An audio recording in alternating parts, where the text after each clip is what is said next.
Hi Telugu మిత్రులకు స్వాగతం. Monthly settlement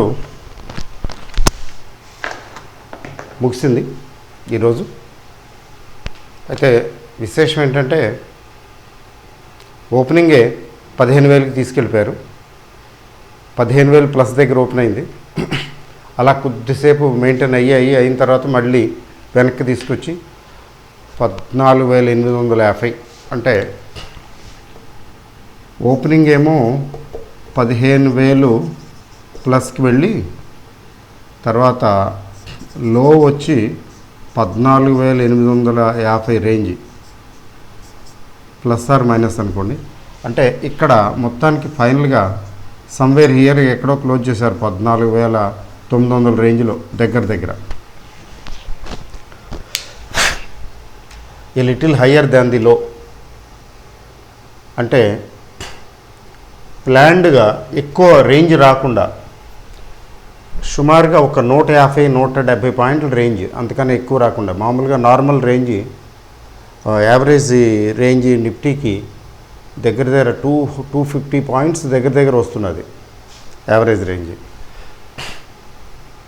ఇది ఈరోజు 150-170 పాయింట్స్ రేంజ్లోనే మొత్తం అంతా కొట్టేశారు కథ.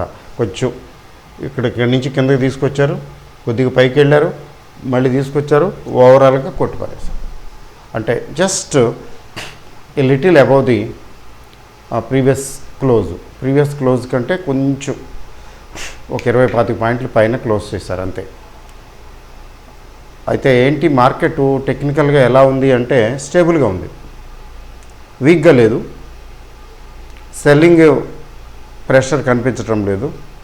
అలానే బయింగ్ ఉందండి అంటే కొంచెం న్యూట్రల్గా ఉంది, పెద్ద బయింగు సెల్లింగు ఎక్కువ కనిపించడం లేదు. ఈరోజు జరిగింది ఏంటంటే జస్ట్ బ్యాలెన్స్ అయింది, ఇన్వెంటరీ అడ్జస్ట్మెంట్ లాగా బయర్స్ సెల్లర్స్ మొత్తానికి సెటిల్ చేసుకున్నారు. ఆ సెటిల్ చేసుకున్న నేపథ్యంలో ఒక 20 పాయింట్లు అటు ఇటు అయింది అంతే. అంటే ప్లస్ సైడ్ ఓవరాల్గా లాస్ట్ 3-4 డేస్లో షార్ట్ సెల్ చేసిన వాళ్ళు కొంచెం కవర్ చేసుకున్నట్లుగాను. అయితే బయింగ్ చేసిన వాళ్ళు కూడా ఉంటారు కదా, ప్లస్ పొజిషన్స్ అంటే లాంగ్ పొజిషన్స్ మెయింటైన్ చేసుకున్నవాడు వాళ్ళు కొంచెం ప్రాఫిట్ బుకింగ్ చేసుకున్నారు. అట్లా అనమాట ఇన్వెంటరీ అడ్జస్ట్మెంటు టైపు అయ్యింది అంతే. ఈ సెటిల్మెంట్ ఇలా ముగిసింది. అంటే రేపు కానీ నెక్స్ట్ ఎల్లుండి కానీ నెక్స్ట్ చెప్తాను. అంటే weekly and monthly review monthly review కూడా చెప్పాలంటే రేపటి తర్వాతే 2 వీక్లీ అండ్ మంత్లీ వచ్చేస్తాయి కదా, నెక్స్ట్ వీడియోలో చెప్తాను.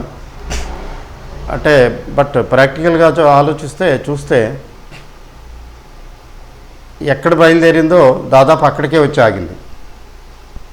పెద్ద డిఫరెన్స్ ఏం లేదు మంత్ యాజ్ ఎ హోల్ తీసుకుంటే. అంటే ఈ మధ్యలో జరిగినటువంటి రభస అంతా నాయిస్ అంతా ఏంటంటే కిందకి పైకి మొత్తానికి అక్కడ బయలుదేరింది, అక్కడికి వచ్చి ఆగింది దగ్గర 14,900 రేంజే దగ్గరలోనే ఉంది మంత్.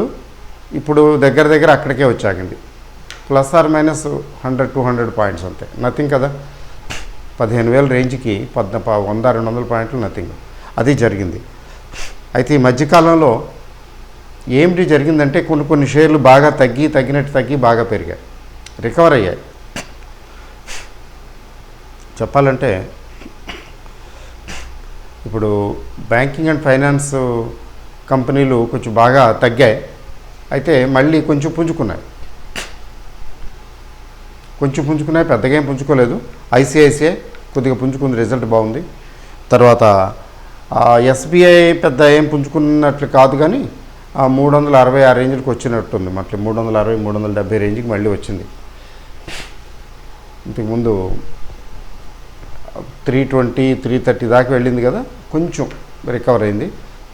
హెచ్డిఎఫ్సి బ్యాంకు అక్కడే ఉంది దాదాపు. అంటే ఓవరాల్గా ఏంటంటే కొంచెం ఇప్పుడు ఎన్బిఎఫ్సిస్లో తీసుకున్నట్లయితే Bajaj group it ఫేర్డ్ very well, మళ్ళీ పూర్వ వైభవాన్ని సంతరించుకున్నట్లు.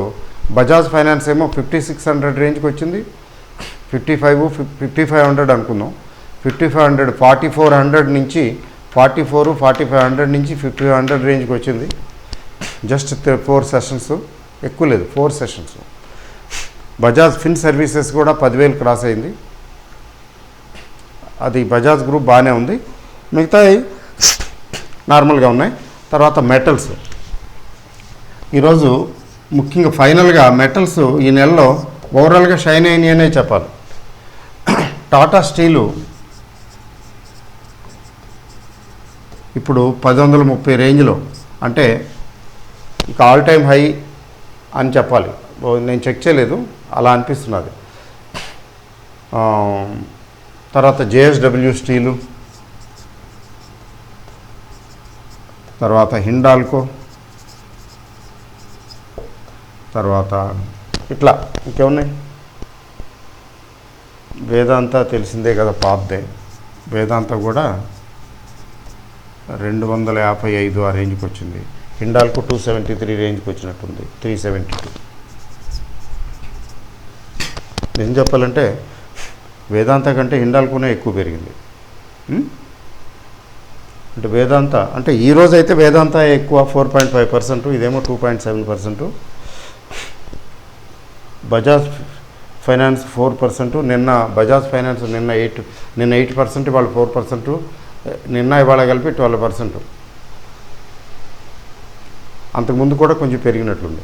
అంటే ఒక 15% జస్ట్ 3-4 సెషన్స్లో 15-20% పికప్ అయింది. That is the strength of a strong share. ఇప్పుడు నెక్స్ట్ కార్యక్రమం ఏంటి, ఏం జరిగింది ఈ నెలలో అంటే, yes, mid cap small caps బాగానే ఉన్నాయి. They did not get affected. అంటే ఈ కరోనా గురించి కానీ లేకపోతే మార్కెట్లు మధ్య మధ్యలో వచ్చే కరెక్షన్స్ కానీ మాకు ఇవేమి పట్టవన్నట్టుగా వాటి ధోరణిలో అవి ఉన్నాయి. Mid cap small cap still okay, still intact. అది ఒక గుడ్ న్యూస్. తర్వాత రికవరీ వచ్చేసి బ్రేక్అవుట్ వచ్చి లాస్ట్ 3 సెషన్స్లో బ్రేక్అవుట్ వచ్చి మళ్ళీ యథాస్థితికి back on track. Nifty track మీదకి వచ్చేసింది. మరి బ్యాంక్ నిఫ్టీ కూడా దగ్గర ట్రాక్ మీదకి వచ్చేసింది. అయితే ఈరోజు మాత్రం బ్యాంక్ నిఫ్టీలో మొమెంటం తగ్గింది. ఇప్పటి వరకు నిఫ్టీ కంటే బ్యాంక్ నిఫ్టీ పెరుగుతూ వచ్చింది, కానీ ఇప్పుడు ఈ రోజుకి వచ్చేటప్పటికి బ్యాంక్ నిఫ్టీ దగ్గర ది ఫేడ్ ఈక్వల్లీ వెల్, అంటే ఈక్వల్గా వచ్చినాయి. బ్యాంక్ నిఫ్టీ తాలూకు ఇదేం లేదు, ఎక్స్ట్రా ఇదేం లేదు. సో ఇప్పటి వరకు ఉన్న పొజిషన్ ఏంటంటే market is okay. Market is market has not expected anything bad. అంటే బ్యాడ్ లేదండి అంటే మరి కరోనా ఇదండి అంటే అవన్నీ మార్కెట్ వేరు, మార్కెట్ ఆలోచన విధానం వేరు, బయట జరిగే ఈవెంట్స్ వేరు. అందుకని బయట జరిగేటటువంటి ఈవెంట్స్ని బేస్ చేసుకుని మనం ఏం ప్రెడిక్ట్ చేయలేము మార్కెట్ ఇలా ఉంటుంది, because that is happening there. అక్కడ ఫైర్ యాక్సిడెంట్ జరిగింది కాబట్టి ఇక్కడ అన్నీ మూసేస్తారు అని చెప్పడం కుదరదు. అదే అట్లా ఏం కుదరదు. అందుకని మనం ఊహించిన దానికి భిన్నంగా జరగటమే మార్కెట్కు ఉన్న ప్రత్యేకత. అందుకనే ఊహించడం మానేస్తాం. కొన్నాళ్ళకి తర్వాత మెచ్యూరిటీ వచ్చే కొద్దీ ఏంటి చేస్తామంటే ఈ గెస్ చేయటాలు ఊహించడాలు మానేస్తాం. ఎట్ ది మోస్ట్ కొంచెం టెక్నికల్స్ ఎలాగో చూడాలి. అవి టెక్నికల్స్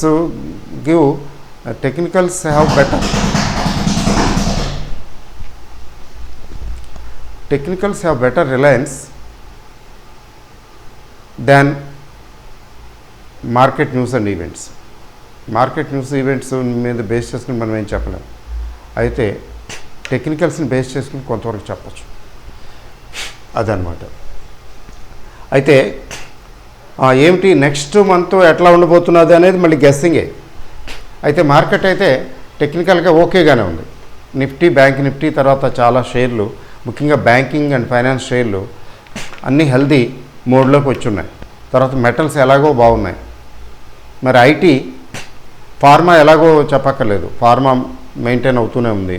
మరి ఐటీ ప్రస్తుతానికి ఈ మధ్యకాలంలో కొంచెం నార్మల్గా న్యూట్రల్గా ఉంది, కానీ విజృంభించవచ్చు. మార్కెట్లు రికవరీ మోడ్ ఇంకా పైకి వెళ్ళటానికి ప్రయత్నించేటట్టయితే అప్పుడు ఈ ఐటీ వగేరాలో కూడా కొంచెం ఇంప్రూవ్మెంట్ రావచ్చు.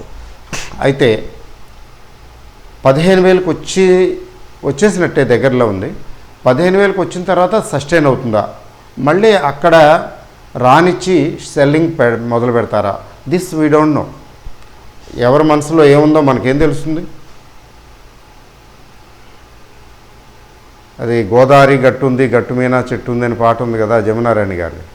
పిట్ట మనసులో ఏముందని, అట్లాగే పెద్ద పెద్ద ఆపరేటర్స్ మనసులో ఏముంది, ఏం చేస్తారు, ఏం చేయాలనుకుంటున్నారు అది మనకు తెలియదు. వాళ్ళు చేసేదానికి ప్రతిగా అపోజిషను వాళ్ళు ఎలా రియాక్ట్ అవుతారో అది తెలియదు. ఈ రెండు తెలియనప్పుడు ఎందుకు చెప్పడం? మన కళ్ళకు కనిపించేదే సత్యం, కనిపించింది అసత్యమే. అట్లా ఆ రకమైనటువంటి ఇది ఉంటేనే స్టాక్ మార్కెట్లో కొంచెం ఇదవుతాం. లాంగ్ టర్మ్ ఇన్వెస్ట్మెంట్ వాళ్ళకి ఇంత మీమాంస అక్కర్లేదు అనుకోండి. కొంచెం ట్రేడింగ్ గురించి ఆలోచించే వాళ్ళకి తప్పదు, ఇట్లాగే ఉండాలి. అయితే ఒక్కటి మాత్రం, ఒక ఇండికేటర్ మాత్రం నెగిటివ్గా కనబడుతున్నది. కొన్ని ఇండికేటర్స్, చాలా ఇండికేటర్స్ పాజిటివ్గానే కనిపిస్తున్నాయి. ఎందుకంటే MACD క్రాస్ ఓవర్ ఇవన్నీ బాగానే ఉన్నాయి. వాట్ ఈస్ దట్ ఇండికేటర్ అంటే విక్స్ వాలటాలిటీ ఇండెక్స్ 23+ ఉంది. ఈరోజు కూడా 3% ప్లస్ పెరిగింది. మార్కెట్ పెరిగితే, వాలటాలిటీ ఇండెక్స్ పెరిగితే కొంచెం జాగ్రత్తగా ఉండాలి. అంటే దాన్ని బట్టి ఆటోమేటిక్గా ఇది మార్కెట్ పడిపోతుందని ప్రెడిక్ట్ చేయడం కాదు. అట్లీస్ట్ బయింగ్ జోలికి వెళ్ళకూడదు. ఉన్న పొజిషన్స్ చెక్ చేసుకోవచ్చు, చూసుకోవచ్చు, అదృష్టాన్ని పరీక్షించుకోవచ్చు. ఫ్రెష్ బయింగ్లకి వెళ్ళకూడదు. ఎందుకని? వాలటాలిటీ ఇండెక్స్ పెరిగింది, మార్కెట్ కూడా పెరిగింది. వాలటాలిటీ ఇండెక్స్ పెరిగింది, మార్కెట్ కూడా పెరిగింది అంటే 20 దగ్గర ఉన్నటువంటి వాలటాలిటీ ఇండెక్స్ ఓవరాల్గా ఈ మధ్యకాలంలో 23కి వచ్చింది. 20 నుంచి 23కి వచ్చిందంటే మోర్ దెన్ 10%, 12% పెరిగి ఉంది. ఇండెక్స్ తీసుకున్నట్లయితే ఇట్స్ ఆల్ టైమ్ లో తీసుకుంటే, అదే ఈ మధ్యకాలంలో వచ్చిన లో తీసుకుంటే 14,300. 14,300 నుంచి 600 పెరిగింది కదా, దగ్గర 14,300 606 అంటే 6% పెరిగింది కదండి. 6.5% మార్కెట్ పెరిగింది. But at the same time volatility index 20+ నుంచి 23+కి వచ్చింది. వాలటాలిటీ ఇండెక్స్ దగ్గర 12% పెరిగింది యాజ్ ఎ హోల్. మార్కెట్ అయితే స్టార్టింగ్ నుంచి తీసుకున్నట్లయితే, ఓవరాల్గా తీసుకున్నట్లయితే మెయింటైన్ అయింది, లేదా లో నుంచి తీసుకున్నట్లయితే 6.5% పెరిగింది. ఎట్లా తీసుకున్నా కానీ వాలటాలిటీ ఇండెక్స్ పెరగటం నాట్ ఏ గుడ్ ఇండికేషన్.